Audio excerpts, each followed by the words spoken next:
ঘোড়াঘাটে কর্মকর্তা কর্মচারী সহ স্থানীয় নেতাকর্মী এবং জনসাধারণের সাথে মতবিনিময় সভা অনুষ্ঠিত হয়েছে। শাহরুল ইসলাম, ঘোড়াঘাট, দিনাজপুর প্রতিনিধি।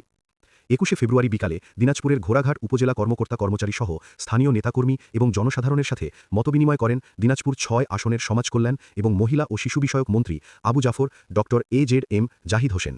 মতবিনিময় সভায় উপজেলা নির্বাহী অফিসার মোসাদ রুবানা তানজিনের সভাপতিত্বে বক্তব্য রাখেন বিএনপির উপজেলা সভাপতি শাহ মোহাম্মদ শামীম হোসেন, দিনাজপুর জেলা বিএনপির যুগ্ম সাধারণ সম্পাদক, ঘোড়াঘাট পৌর বিএনপির সভাপতি সাবেক মেয়র আদ সাত্তার মিলন, ওসি শহীদুল ইসলাম এবং কৃষি অফিসার রফিকুজ্জামান সহ আরও অনেকে।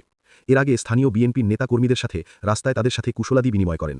প্রধান অতিথি মতবিনিময় সভায় দলমত নির্বিশেষে সকল ধর্মাবলম্বীরা ধানের শীষে ভোট দিয়ে আবু জাফর মোহাম্মদ জাহিদ হোসেনকে সংসদ সদস্য করায় বিএনপির চেয়ারম্যান তারেক রহমান তাকে দিনাজপুর ৬ আসনের সমাজকল্যাণ এবং মহিলা ও শিশু বিষয়ক মন্ত্রী হিসেবে নিযুক্ত করেন। তাই তিনি জনসাধারণের পাশে থেকে কাজ করার অঙ্গীকারবদ্ধ হয়।